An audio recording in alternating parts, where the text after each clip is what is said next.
Today our guest is Laura Eisenberg Jachim.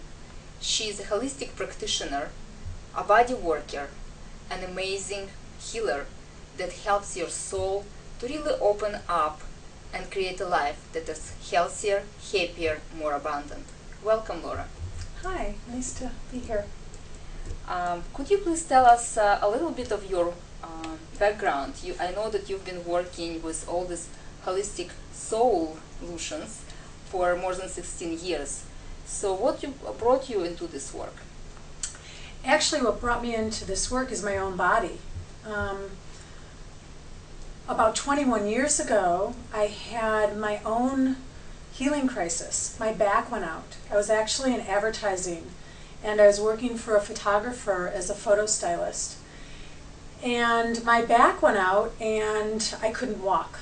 And I was laid up for a week, and then after that week, I was in pain for about 9 months.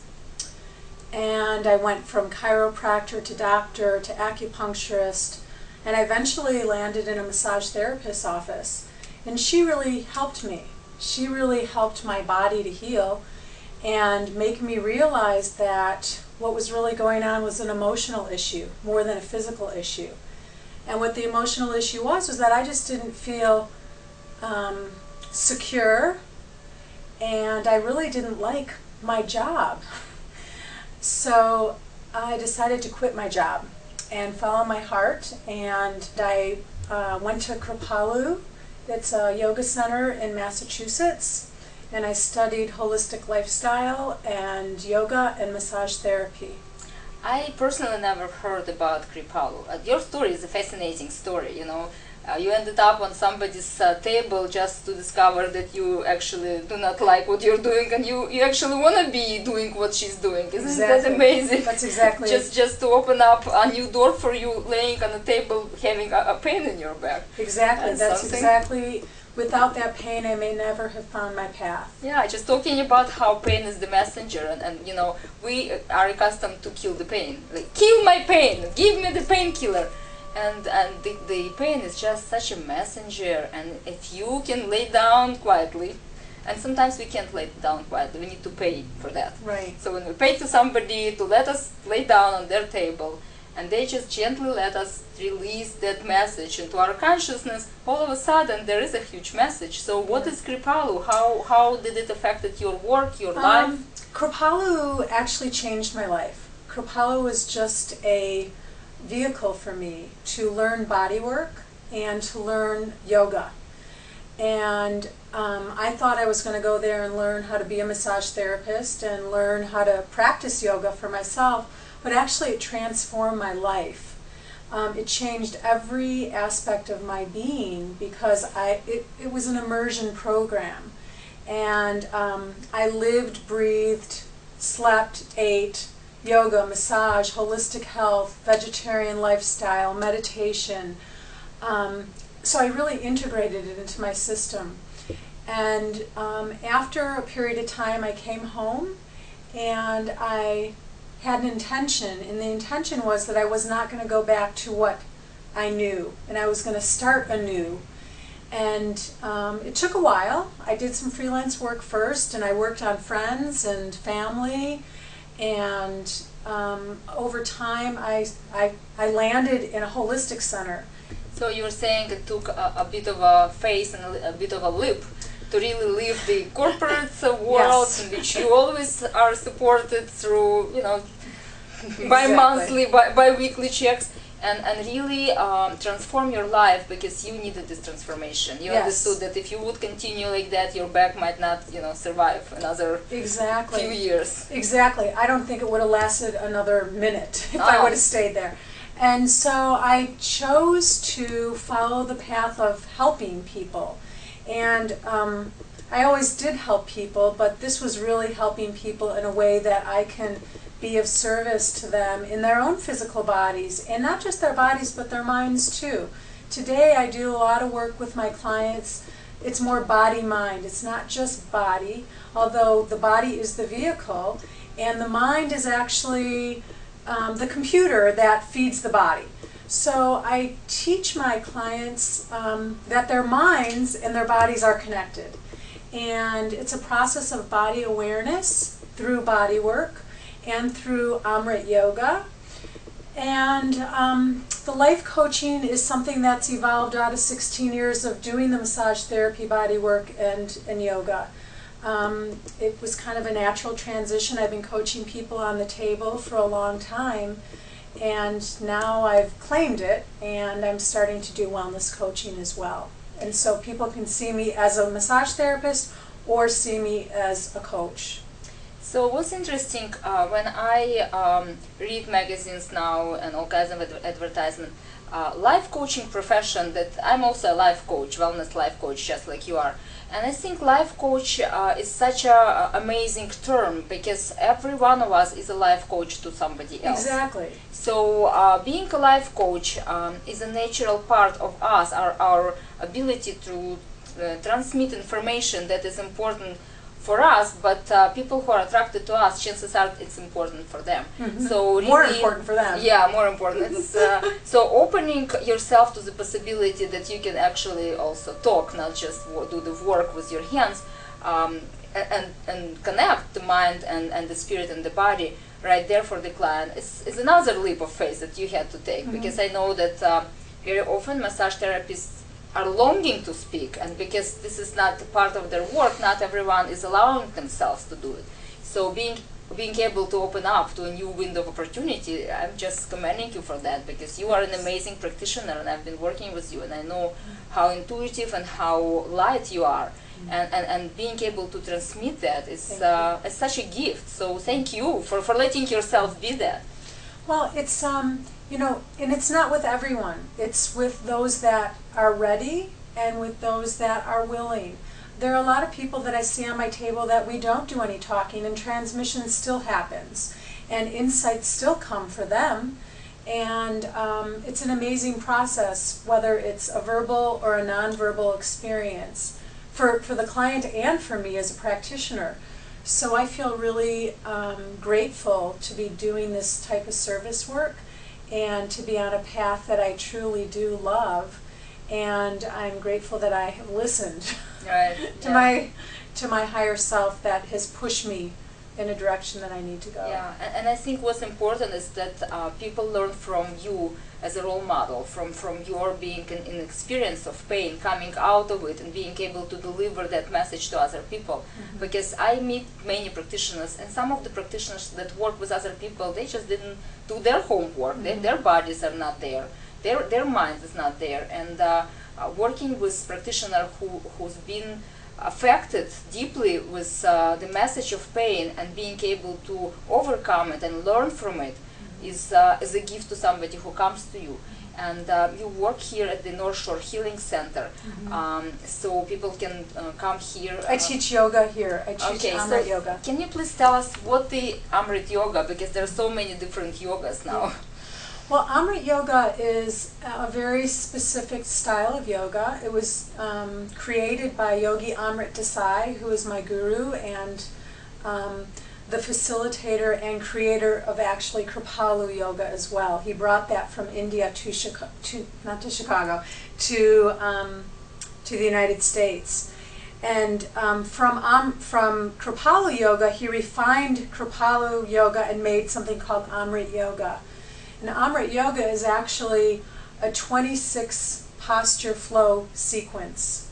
It takes 26 Hatha Yoga postures, and they flow in from one to another, and each pose actually has a first half of the pose and the second half of the pose. And what makes Amrit Yoga unique is that first and second half. Mm-hmm. The first half is dynamic and energizing, and the second half is very inward focused and meditative. So each pose actually becomes a sequence toward meditation. We call it meditation in motion, actually. And at the end of an hour and a half yoga class or an hour yoga class, you feel the effects of meditation. Even though we may not have been sitting, everyone in the class feels focused and calm and rejuvenated, and just lighter and filled with bliss. It feels really good. And I feel very blessed to be able to teach Amrit Yoga and to have had a master teacher teach me, because it wasn't, he's a master teacher. He's 73 years old, and he's my yoga teacher. That's where I studied yoga with him, and so it's pretty amazing, and it's profound, yet it's very simple. Okay, so I just wanted to know, I know that yoga is not just the movement. There is always a philosophy incorporated, and you said that you've been learning it through being totally immersed into whatever was happening, including food. So can you give a little bit of a background of what a person would get into if they would study Kripalu or Amrit Yoga? Amrit Yoga? Or Kripalu body work? Is the massage that you're doing, is it connected to Kripalu? Yes, it okay. is. So, yeah, it's all kind of connected to Yogi Amrit Desai. So what do they get from it? How would it look like? If somebody gets into a session with you, what would happen? Well, every session's really different, so I can't really say what would happen, but what I can say is that the end result is always a place of peace, always a place of having a deeper understanding of who you are. Understanding that you are more than just your physical body, that you are more than just the thoughts you think, and a better understanding of what it is that you really want in your life. And so is it something that you tell the people, or they No. receive their own information as they're in the process? Yeah, it's an insight that one would get themselves. I don't give anyone information about who they are. They get it themselves. Through conversation, I might spark something, but I never tell someone who they are. And with yoga, in a yoga class, it's pretty much the same thing. It's all about opening up and letting go of who we're not, really. Letting go of the ego, letting go of the labels and the conditioning that our families, friends, societies has put on us. So when we come to yoga practice, we come with an intention to just let go of all that stuff. And the byproduct is that we get stronger and we get more flexible and we relax. But the true end result is we get to know who we truly are, without judging, without criticizing, with just accepting and saying, wow, I'm a beautiful person living on this planet, contributing, no matter what I'm doing. So that's what's so simple about it, yet it's also so profound, because we're used to living in a society of pressure and I need to do better and blah, blah, blah. So when you come to yoga or when you come to my massage table, it's all about just letting go of all that and getting to the essence of who you really are. Who are your clients? Who are the people you are expecting to come, who would benefit from what you do? Well, surprisingly or not, I'm not sure. Who's attracted to me are mostly women between the ages of 35 and 65. And they can be women of all walks. I do see some men too, don't get me wrong. I do see men, but the majority of the people in my yoga classes and my private practice are women. And the people that I coach are generally women. So they're women that are looking to alleviate stress from their life, looking to empower themselves as women, as professionals, as mothers, as friends. There are women that want to connect. And it's connecting in community, but it's more connecting inside. Those are really the people I attract. And so that's not everyone. Right. It's a pretty specific group of people.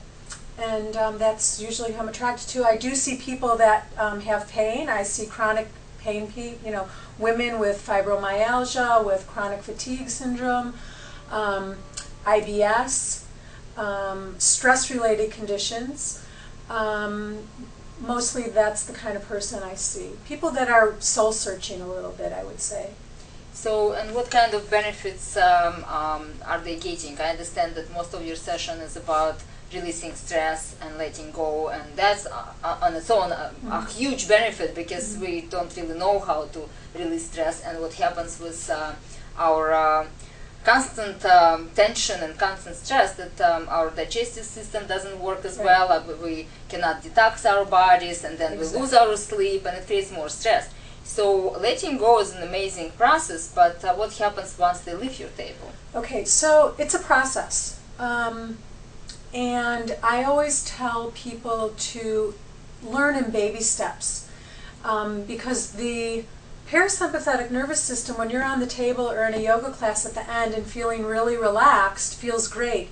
But you can get right back up and go into the world, and if you don't know how to keep that turned on, it will turn off. And you'll go back into the sympathetic nervous system, you'll be in fight or flight or whatever. So what I try to teach people, not what I try to, what I do teach people, is to learn to have an awareness to the benefit of Amrit Yoga, of Kripalu body work, and of the work I do, is that you learn to be aware. You learn to awaken to your environment. You learn what the triggers are, what the stresses are. Most people are walking around not really knowing, so they keep repeating the same thing over and over and over. When you have a session with me, you begin to understand what's creating the knot in my shoulder, whether it's talking on the phone some weird way, or your husband criticizing you, or whatever it is. You begin to have an awareness, and when you have an awareness, you can then start making changes. But without awareness, there is no change. So what the true benefit from the work that I do is that people begin to learn about what's creating their imbalances. So are they able to notice the difference between how they are on your table and how their body feels when it's balanced and relaxed, and how they are a day later, when they're not? 2 days later, when they're ready? Hopefully it's 4 or 5 days. All right. So that's what I wanted to know. What exactly is happening when they leave your table? They know that, right now they feel great, wonderful, and they want to come back. And then 5 days later or 25 days later, what's happening? What happens is life happens. Right. What happens is life happens, and I never claim to fix or heal anything. I think life is about maintenance and learning tools, whether they're self-care tools. So I teach my clients a lot of self-care tools, so they don't have to come running to me every day. No one wants that. But also to take care of themselves, and then to incorporate some kind of maintenance plan, whether it be once a week or once a month or once a year. I don't care, each individual is different, but some maintenance plan so you can be nurtured in a passive way. In a passive way meaning that I can work on you and you can receive. So does that answer your question? Yeah, it's pretty much, it's very clear, and I know that through your life coaching you approach an individual from the holistic point of view. You looked into their body, you help them to be clear in their mind, you give them some life tools that can help them to deal with life as it happens on every second, moment by moment basis, and actually be able to process what's going on. And I also know that you work with the holistic way of eating, and through yoga and through new systems that recently came into your life. You also help people to physically support themselves, because they can be on your table all they want, but if they come back home and they don't have nutrients in their body, what would happen? So can you touch upon that a little bit? Because I know that's evolving part of your business and your work. Well, for me, it's about educating people. For me, it's all about people need to be educated. So even when someone thinks they're eating really well, maybe they are for that particular person. So I give them different options and opportunities and new technologies, and they can then decide whether it's for them or not. And a lot of people, I think, are beginning to open up to new technologies and realize that maybe the nutrients that they're getting from foods aren't enough, or they think they're eating really good, but in fact the nutrients that they're putting into their bodies aren't what they thought. So yeah, I do educate people and teach them through conversation and through brochures and through the internet. I feel like I'm a really good resource for people to become more educated, if they choose to, about what they're putting into their bodies, their nutrition and such. And what I like about what you do and the way you present it, that it's all simple. That you don't really need to be a highly educated in nutrients in order to eat that way. And No. you can offer this new technology, and today market presents a lot. And we both are working here at the North Shore Healing Center, and we have tools here, and you can actually buy it from our store or Yeah. go to the web or just talk to you on the phone and look into this technology, see how it fits with you. But what I like about it, that many things that we offer and that what you offer is simple. You just eat it, you drink it. You don't really need to go and search for anything. You don't have to like go take some classes in nutrition. You can just educate yourself and explore what some new technologies are that are really simple, and get high quality foods in your body to actually help you age gracefully. Is how I see it. You know, is that we're all moving toward aging, and what I do is really help people to each year of their life just feel as good as they can be as they continue to age. Right, aging gracefully, Aging with the young and youthful appearance. Yes, And energy. the energy of a young, yeah. of a middle-aged child, or whatever. Yeah. All right. So thank you very much. I'd like if you could do a 2-minute demonstration for us, either yoga pose or a little session. That'd be just amazing. Okay. So the beginning of class, we always begin with a statement called Jai Bhagwan.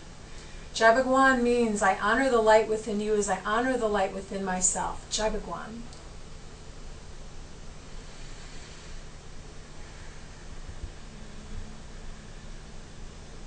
And we take a moment to honor the lineage of Amrit Yoga.